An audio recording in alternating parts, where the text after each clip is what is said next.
안녕하십니까. 만화고인중개사의 저자 이용훈입니다.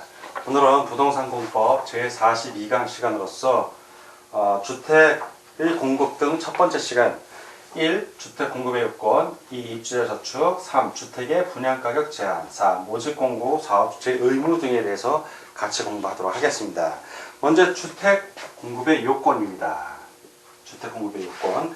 주택 공급 시 사업 주체에게 적용되는 요건이에요. 사업 주체에게 적용되는 요건. 사업 주체는 다음에서 정하는 바에 따라 주택을 건설 공급하여야 한다. 먼저 첫 번째 어떤 요건이냐? 사업 주체가 입주자를 모집하는 경우입니다. 사업 주체가 입주자를 모집할 때, 이런 경우에 공공택지 사업자로 제외합니다. 국토교통부령에 따라 시장, 군수, 구청장의 승인을 받아야 됩니다. 이럴 때는 시장, 군수, 구청장의 승인을 받아야 합니다. 그리고 복리시설의 경우에는 신고를 하는 것을 말합니다. 두 번째, 사업주체가 건설하는 주택을 공급하려는 경우, 자, 이럴 때는 먼저 기업, 국토교통부령으로 정하는 입주자 모집의 조건, 방법, 절차, 입주금의 납부 방법, 시기 절차, 그리고 주택 계약의 방법, 절차 등에 적합할 것. 그래서 입주자 모집의 이런 모집의 조건, 그리고 방법, 절차, 이러한 절차 등에 적합해야 됩니다. 국토교통부령으로 정하는 거에.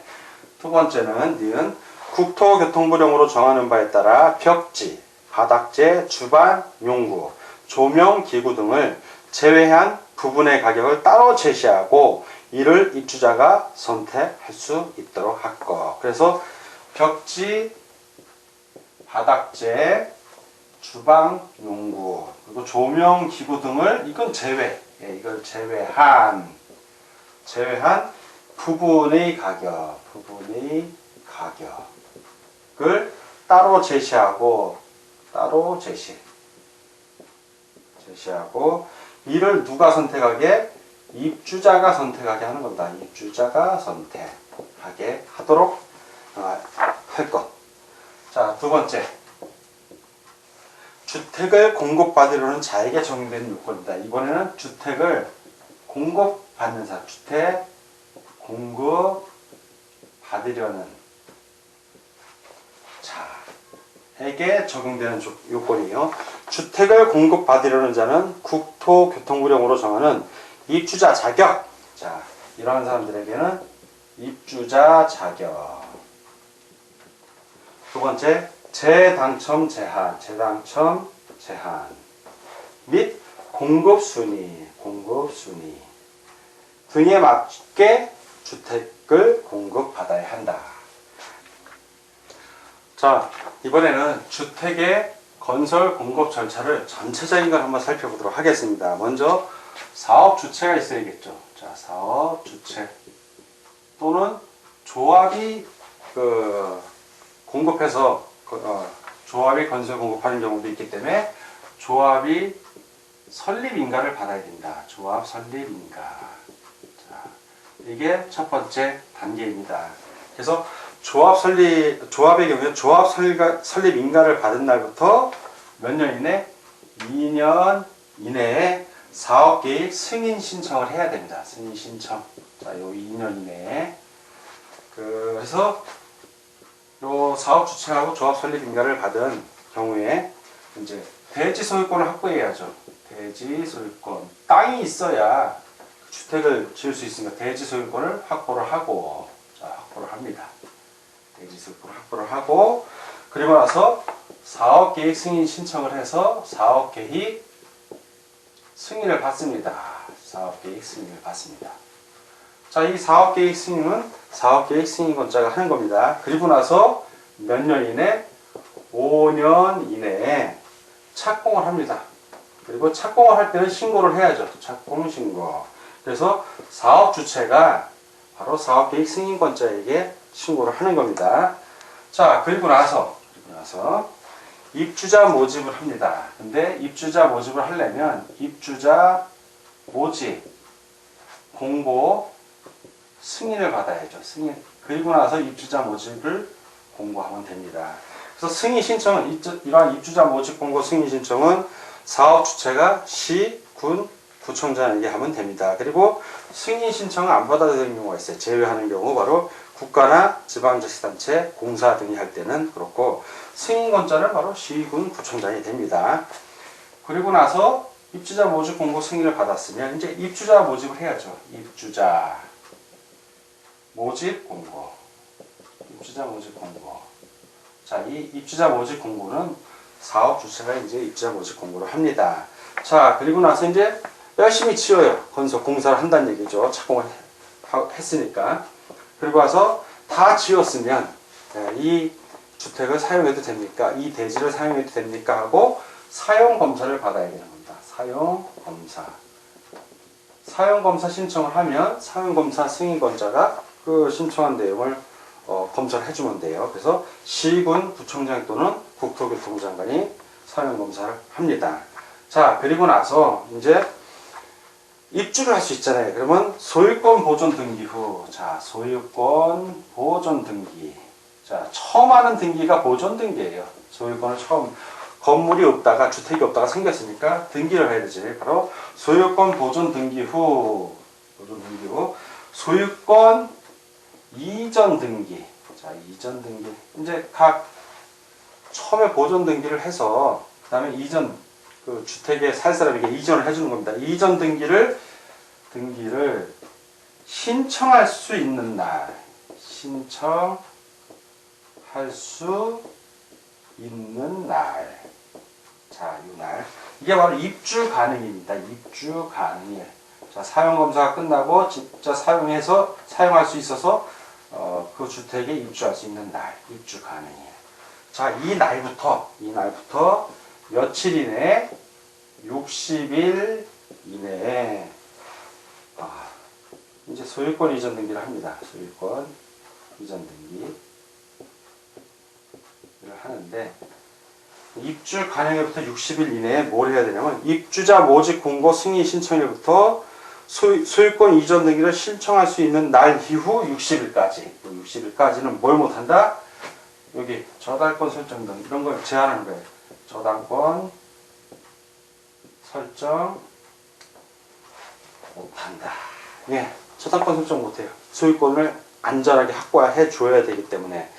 그래서 입주자 모집 공고 승인 이거 신청한 날이에요. 신청일부터 소유권 이전 등기를 신청할 수 있는 날, 요때 이후, 이후부터. 그래서 이날부터 승인 신청일, 이게 승인이라고 썼는데 승인 신청일부터 시작을 해갖고 여기서부터 시작해서 쭉 가요. 가서 입주 가능일 이후 60일까지 승인 신청일부터 이 소유권 이전 등기를 신청할 수 있는 날 이후 60일까지 이 기간 동안은 뭘 못한다? 저당권 설정 등을 못한다는 얘기입니다. 그리고 나서 이제 안전하게 소유권 이전 등기를 해서 주택 입주한 사람이 자기 소유로 하는 겁니다. 주택을. 자, 이렇게 주택의 건설 공급의 절차를 알아봤고요. 자, 다음은 이제 입주자 저축 등에 대해서 같이 알아보도록 하겠습니다. 자, 이번에는 이 입주자 저축에 대해서 알아보겠습니다. 자, 먼저 이 법에 따라 주택을 공급받으려는 자에게는 미리 입주금의 전부 또는 일부를 저축하게 할 수 있다. 자, 입주금의 전부 또는 일부를 저축하게 할 수 있다. 요것이 바로 미리 입주금의 전부 또는 일부를 저축하게 할 수 있다. 이것이 바로 입주자 저축입니다. 이것이 입주자 저축. 자, 입주자 저축이란 국민주택과 민영주택을 공급받기 위하여 가입하는 주택 청약 종합 저축을 말한다. 그래서 요 입주자 저축을 무엇을 말한다?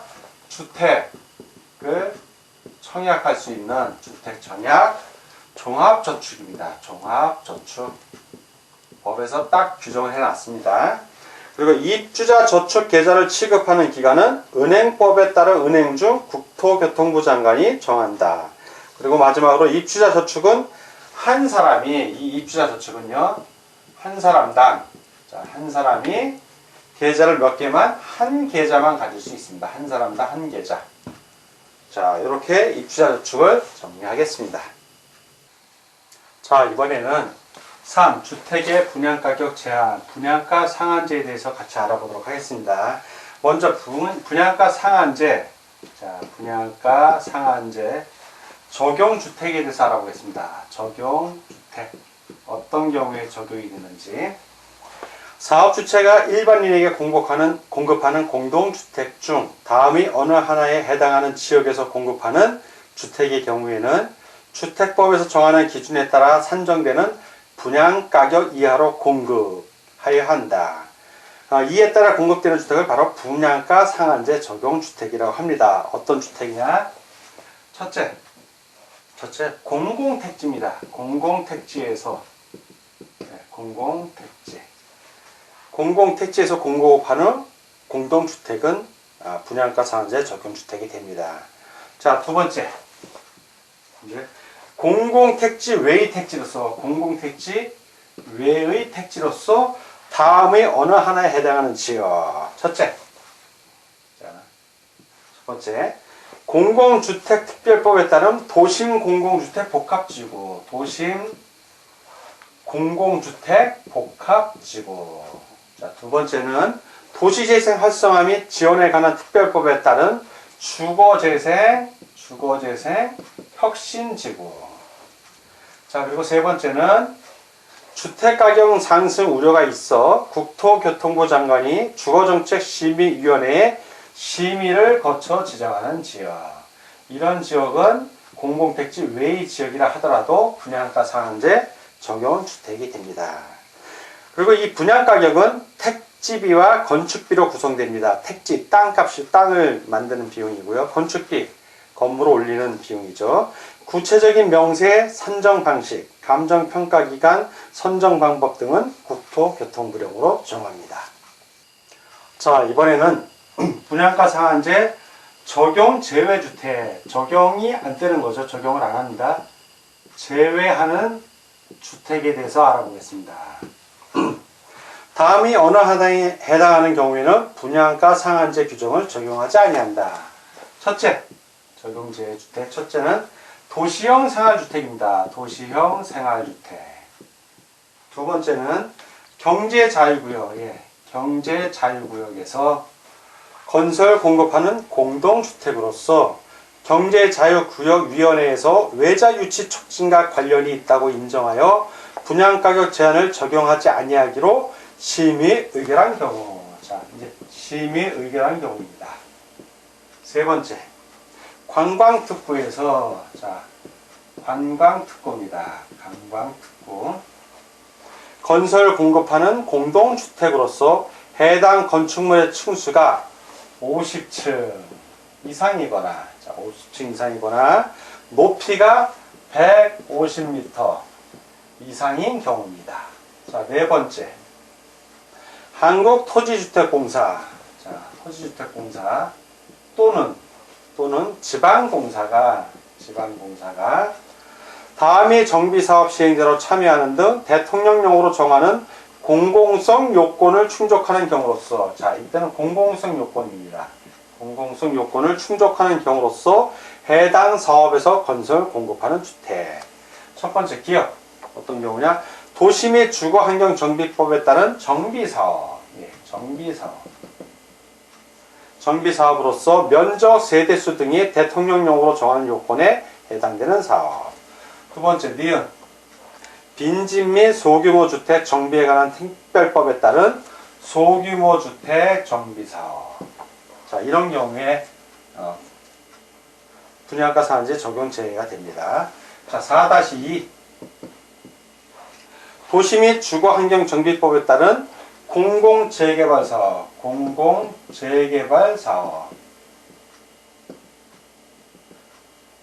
공공재개발사업에서 건설 공급하는 주택.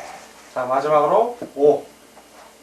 도시재생 활성화 및 지원에 관한 특별법에 따른 주거재생 혁신지구에서 시행하는 혁신지구 재생사업 중 대통령령으로 정하는 면적 또는 세대수 이하의 사업에서 건설 공급하는 주택. 이런 경우 1번부터 5번까지요. 이런 경우 분양가 상한제 적용 재주택에 해당이 됩니다.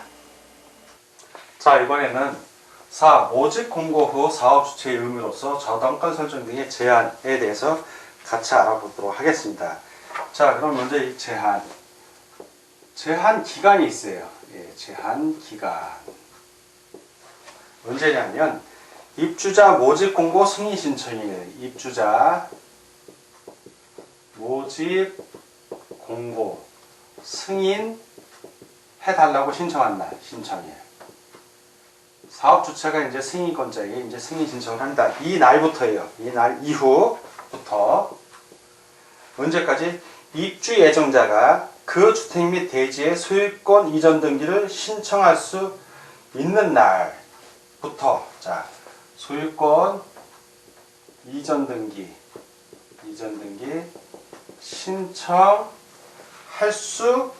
신청 가능일이라고도 합니다. 할 수 있는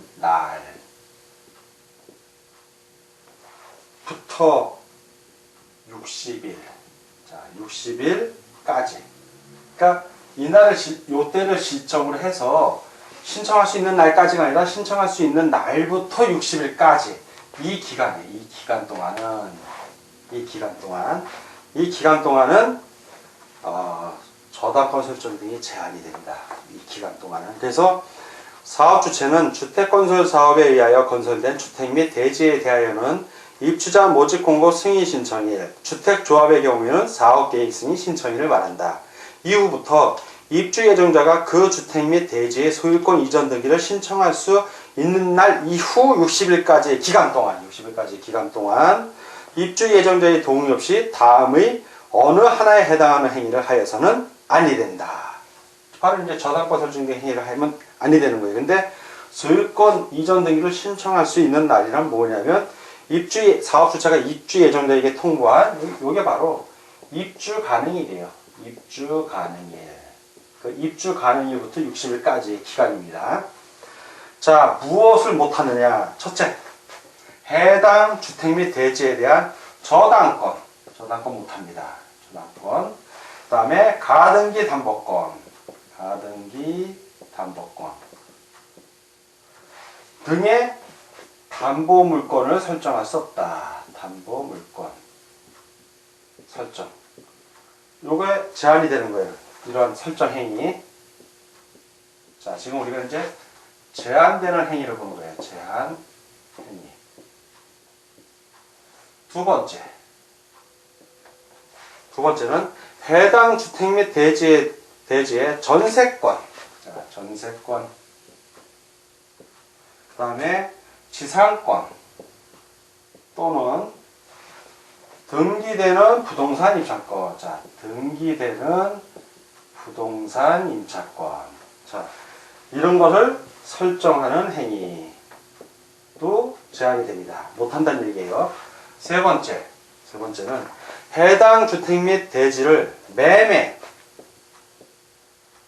또는 증여의 방법으로 처분하는 행위. 이것도 역시 제한이 된다. 못한다는 얘기예요. 자, 이런 걸 못해야 되는데 그냥 말로만 못한다고 하면 안 되니까 방법을 하는데 바로 그게 두 번째, 부기 등기를 해주는 겁니다. 우리의 권리는 등기부 상에서 보존에 대해 공시 기능이 있으니까 거기 등기부에 부기 등기를 해주는 거예요. 그 뭐냐면 부기 등기의 내용은 뭐냐면 소유권 등기를 할 때, 처분 제한 등기를 처분할 수 없다는, 이러이러한 거는 처분할 수 없다라고 처분 제한을 부기에서 등기를 해주는 겁니다. 예. 그래서 저당권 설정 등의 1번, 2번, 3번에 해당되는 저당권 설정 등의 제한을 할 때 사업주체는 해당 주택 또는 대지가 입주 예정자의 동의 없이는 양도하거나 제한물권을 설정하거나 압류, 가압류, 가처분 등의 목적물이 될 수 없는 재산임을 소유권 등기에 부기 등기하여야 한다.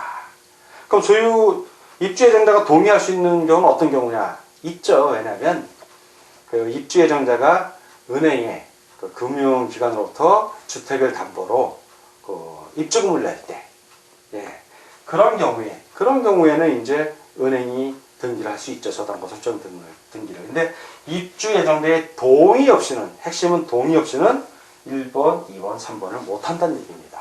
동의 없이는. 그럼 동의가 있을 때는 가능하다는 얘기입니다. 자, 그럼 이 부기 등기의 시기는 언제냐? 주택 건설 대지에 대하여는 입주자 모집 공고 승인 신청과 동시에 하고 부기 등기를 하고, 건설된 주택에 대하여는 소유권 보존 등기, 소유권을 처음 등기할 때요. 보존 등기할 때 동시에 이 부기 등기를 해야 합니다. 이게 법률의 강제 사항입니다. 자, 오늘은 부동산 공법 제42강 시간이었고, 1주택 공급요건, 2 입주자 접촉, 3주택의 분양가격 제한, 4 모집 공고 후 사업 주체의 의무 등에 대해 알아봤습니다. 그 5 사용검사 후 매도 청구 내용은 여러분들이 교재를 참고해 주시기 바랍니다. 자, 오늘 공부하느라고 수고 많으셨습니다. 다음 시간에 뵙겠습니다. 감사합니다.